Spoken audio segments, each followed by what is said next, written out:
Hello everybody, I'm Elwirfy and I am back playing some more Stories from Seoul, the Gun Dog. I'm really excited because I think we're getting close to the end. I can feel it because we're about to go on this big scary mission. Hopefully we don't die in the mission, but either way, let's see how it goes. And I was thinking about what to say here, and I think I'm going to be honest with her and tell her I'm not looking forward to it. Because also, in any good relationship, you should communicate how you're feeling. I don't think it's good to hide, your feelings. I'm not looking forward to it. If I'm being honest, I'm really not looking forward to it. You let out a deep sigh as various thoughts about the mission fill your mind.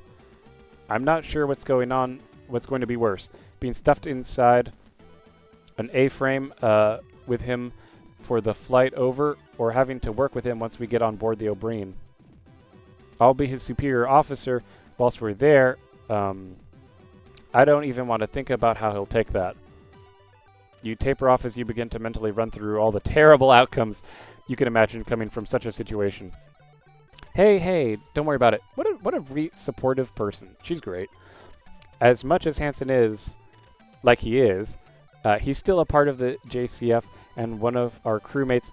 He likes to throw his weight around where he can get away with it, but I don't think he'll do it on an important mission. Sure. I think he's a little too proud to ruin his reputation as an ace pilot by starting a fight inside of his Air Force, his A-frame.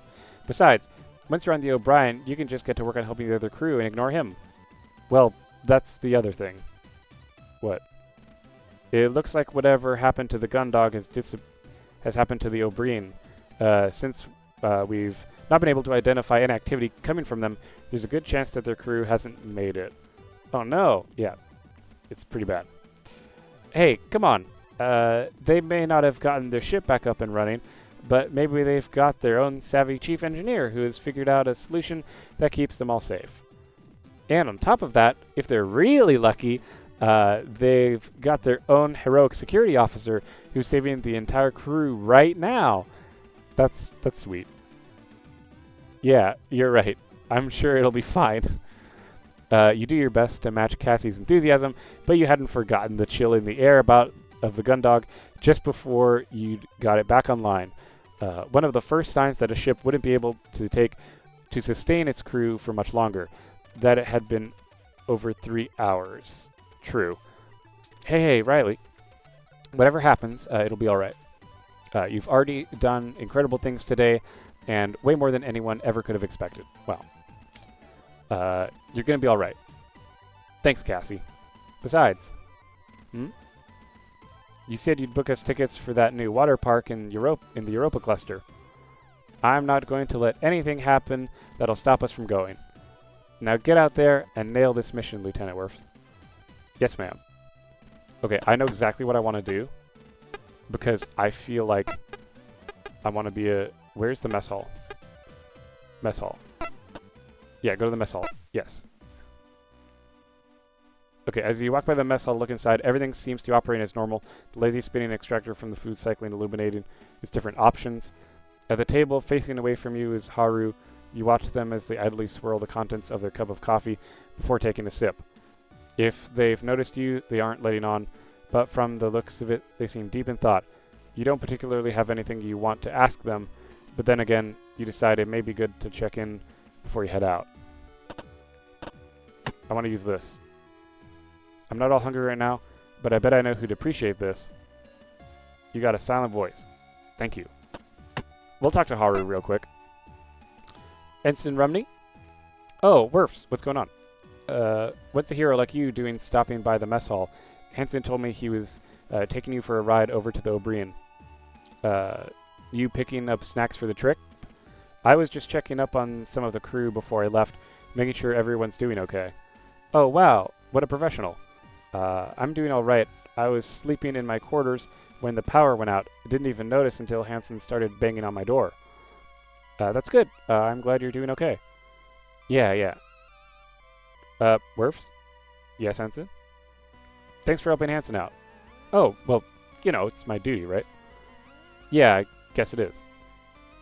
Still, he's my flight partner, so if you did him a solid, you did me a solid. Cool. Keep it up. Maybe you aren't the coward we think we are. Jesus. Lighten up, Lieutenant. Jeez. All right, Ensign. If you're okay, then I'll leave you to it. Don't be like that, Lieutenant.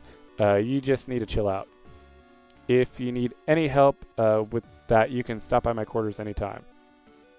Okay.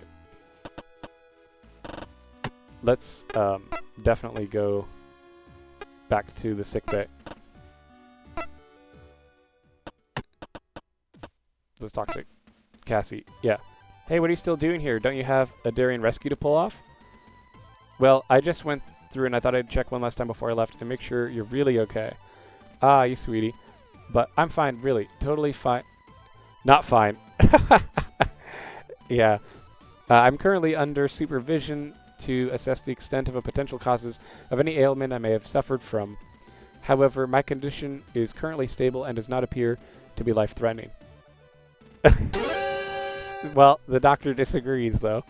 Although, I can think of something that could speed up my recovery. Oh, you mean something like this? Hey, that's what's up. That's exactly what I was thinking of. Look at that. Since I'm so good at treatment, maybe I should consider a move to the medical corp. Now that I think about it, it might suit you. You always really liked that nurse in uniform. Hey, okay. You don't need to be... All right. But now that you've solved this medical emergency, you need to focus on getting ready for your mission. Get out of here and nail it, Lieutenant Wirfs. Yes, ma'am. Sweet. Let's just go talk to people, I guess. Like... I don't know. Who should we talk to? Maybe fire control. We haven't talked to anyone there in a while. Let's see how he's doing. It's Dylan, right? As the door to the fire control slides open, you're met with the familiar sound of tiny music escaping from Dylan's oversized headphones, letting you know that the gunner is at his station. Looking around at all the illuminated screens and flashing readouts, it appears that everything here is back up and running as normal. Although there's so much information on the display, you've got no idea if that's a correct assessment. Leaning slightly to catch a glimpse of Dylan, you can see that he's currently zoned out in appreciation of the tracks he's listening to, oblivious of your presence. Knowing that he would have recently had his own personal sanctuary and intruded upon by both Lieutenant Lord and the Chief, it feels cruel to disturb him, but years of being a security officer kick in, and you find it hard to resist the urge to check in.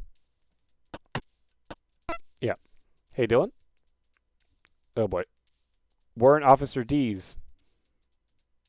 Dylan! Okay. Yes, latest report. No update on the... Oh, hey, Lieutenant. Sorry about that.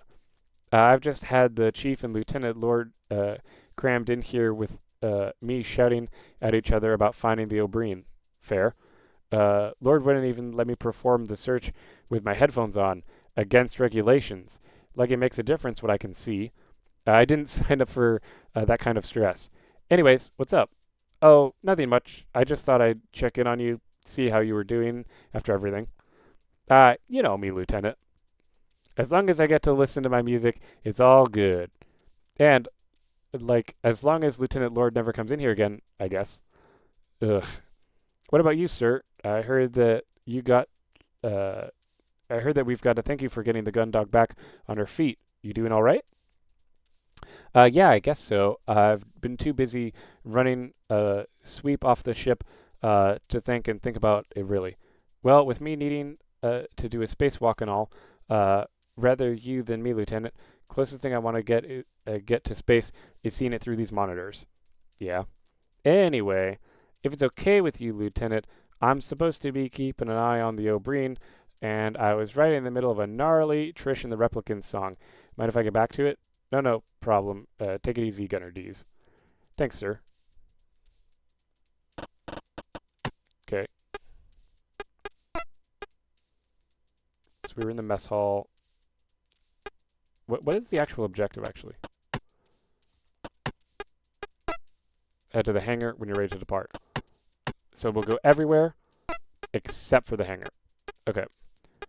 So... probably can't go to the captain's quarters.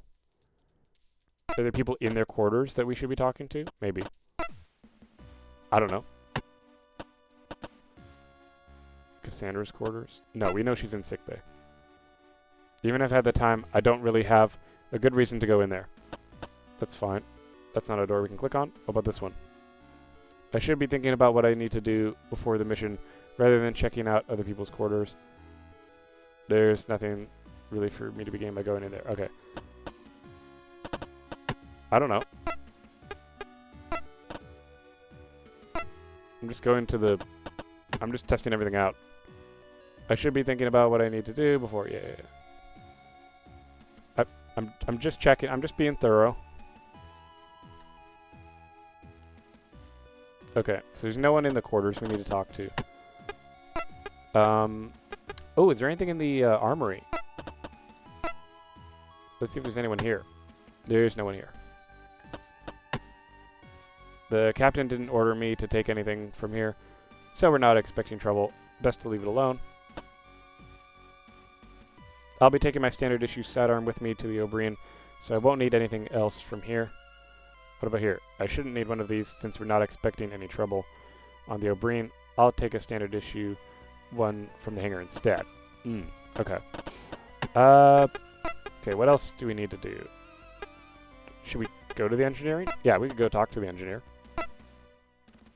As you make your way into the engineering section, you relish the various sounds coming from the now functioning machinery, the thrum of moving parts, the buzz of electrical systems, the repetitive pulse of various cooling systems. With your newfound appreciation for the activity taking place all around you, you wonder if this is how the Chief feels. On that subject, "Hey, Chief, are you around?" You call out, doing your best to shout over the noise. "Chief?" You wait a moment, but get no response. Looking around, you can't see her anywhere. Must be in the engine room. Okay.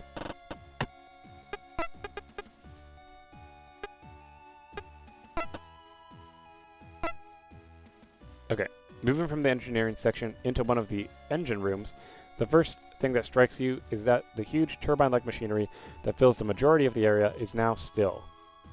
You got so used to their constant motion and regular thrum after your first few security reviews you'd stop noticing it, but now that it was silent, the absent stillness of such a huge space has made you uneasy.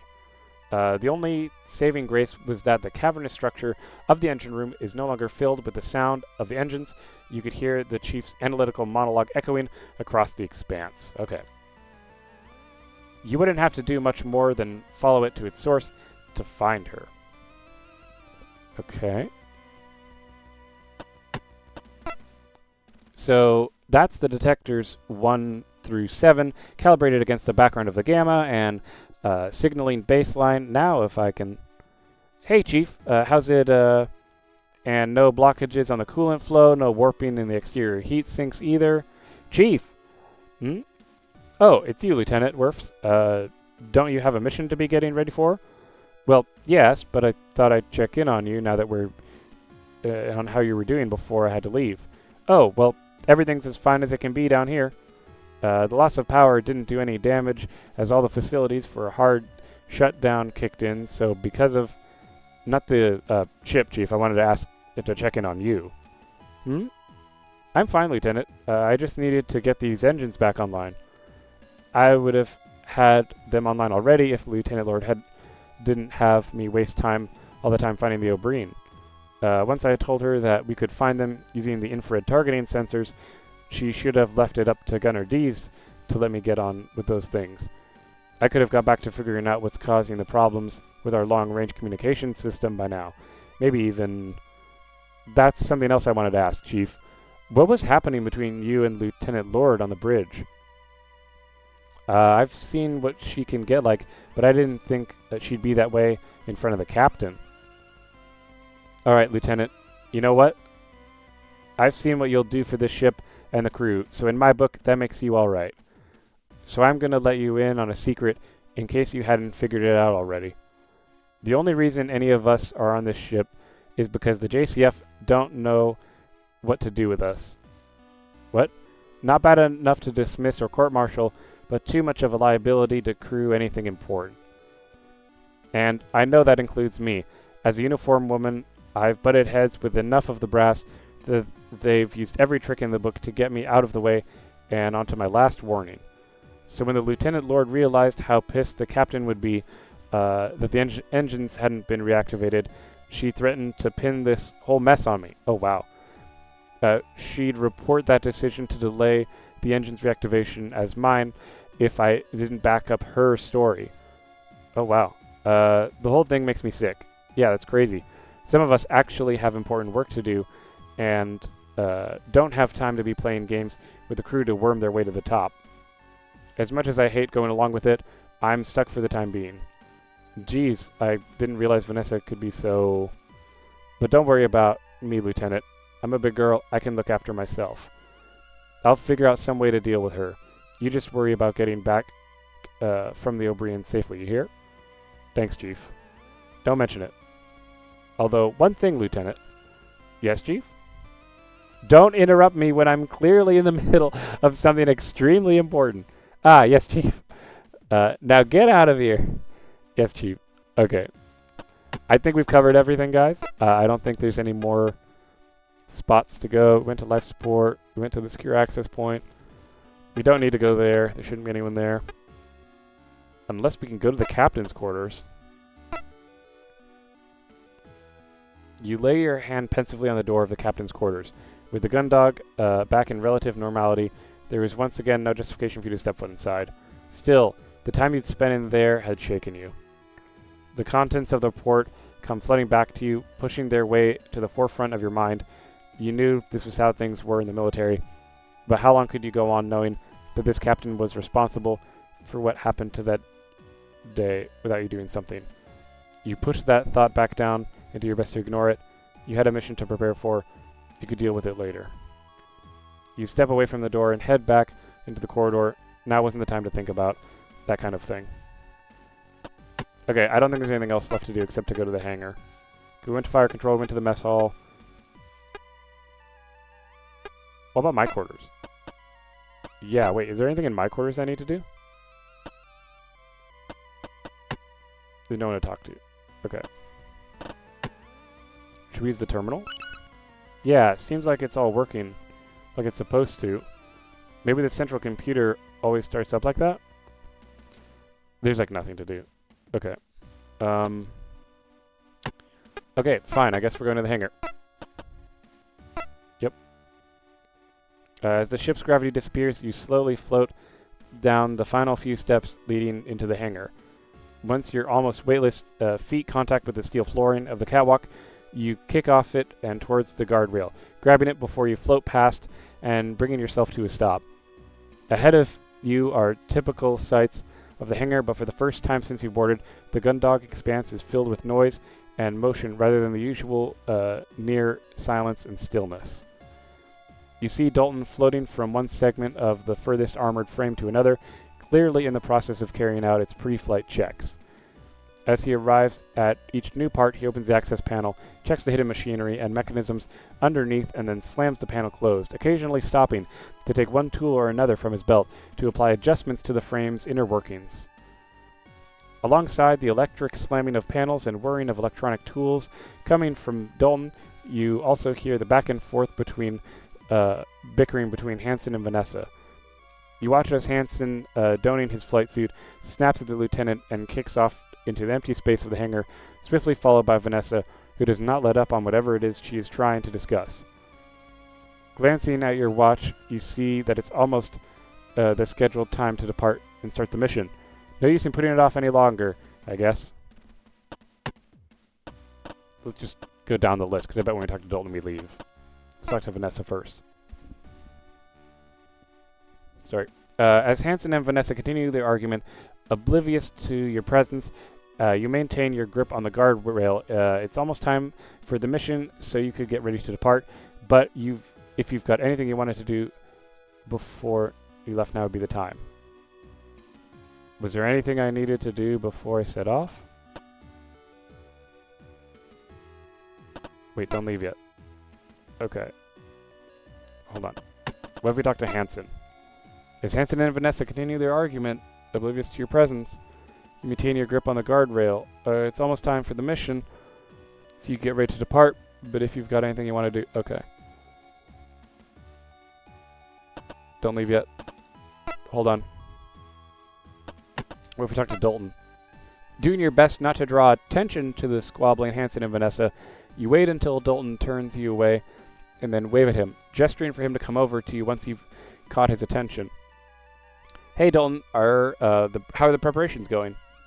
Oh, Lieutenant, preparations are at ease, Cadet. Yes, sir. Sorry, sir. Don't worry about it. Everything all right, though? Oh, yeah, everything's fine, thanks. It's just this, this is the first time I've actually had to prepare an armored frame for a real mission. Every other time has been for a drill or a test or something. Oh my god, I shouldn't have talked to him. He's giving me anxiety. He's gonna fuck something up. I really don't want to screw it up. Yeah, I can tell. Hey, take it easy, Cadet. I'm sure you've done a good job. But what if I've done something wrong? Then you and Ensign Cruz would be... Slow down a second, Dalton. He's so panicked. Sorry, sir. No problem, Cadet. Just take it easy. But tell me, have you ever screwed up any of your armored defense frame drills before? Well, no. Or any tests? No, I guess not. So, why would you think that you've done something wrong this time? That's a fair point.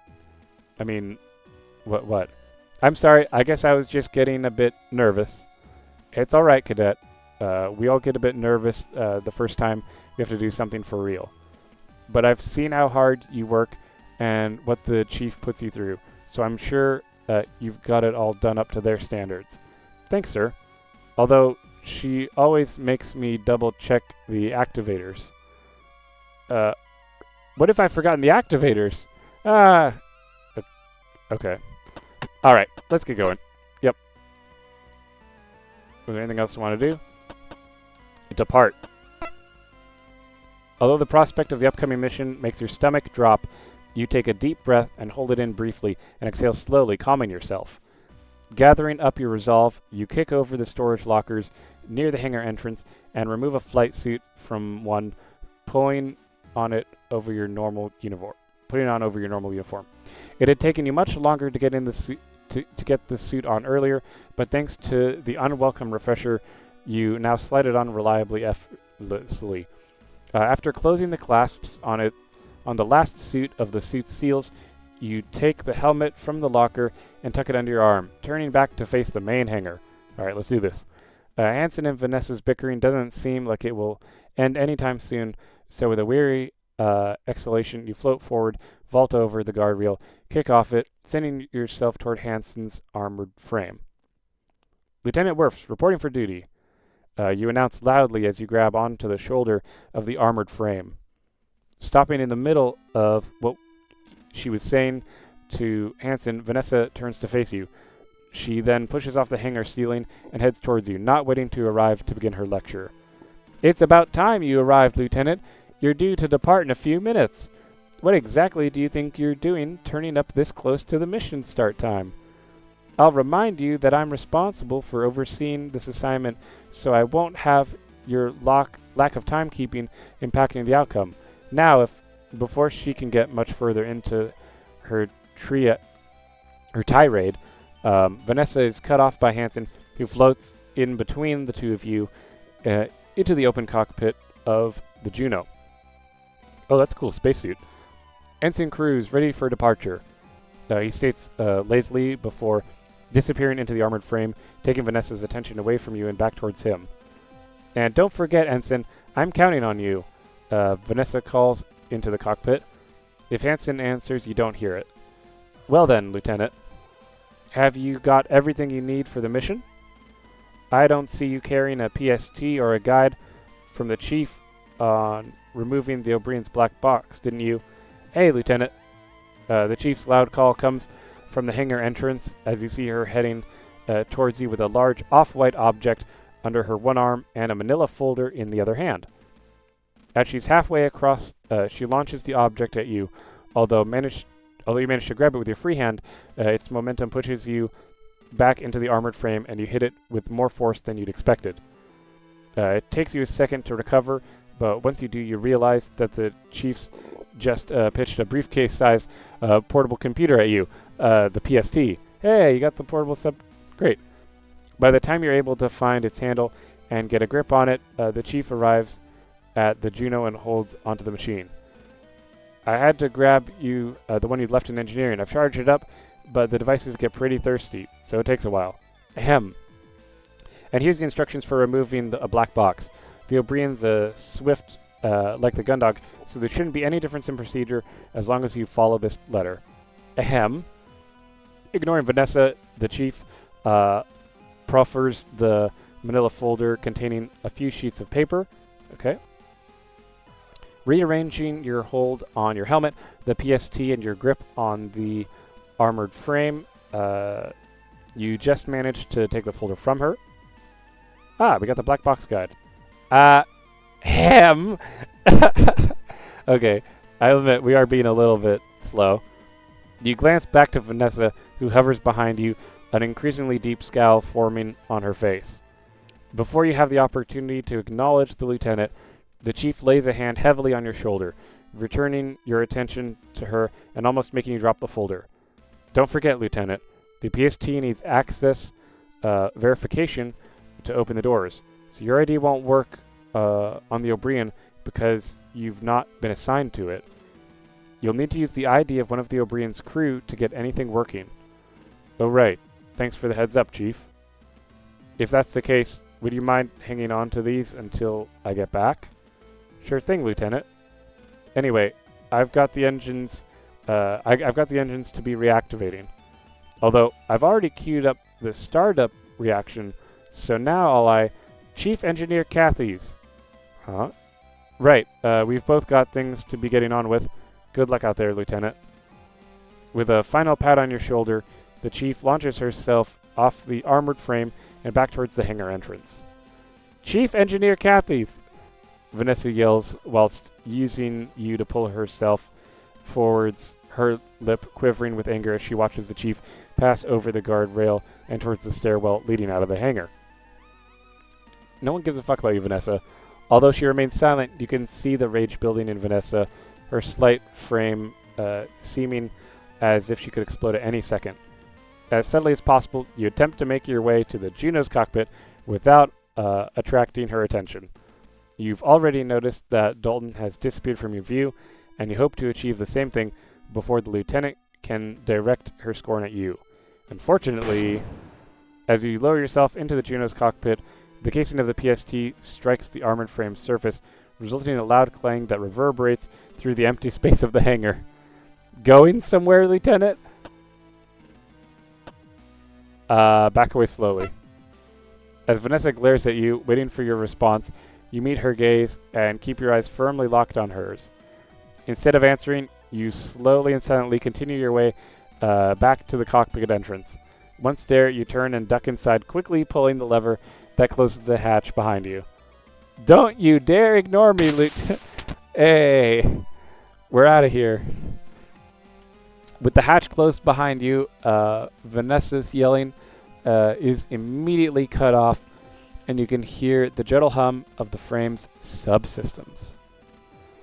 Once inside, your eyes quickly adjust to the low light, with only sources of illuminations being the occasional backlit dial or readout.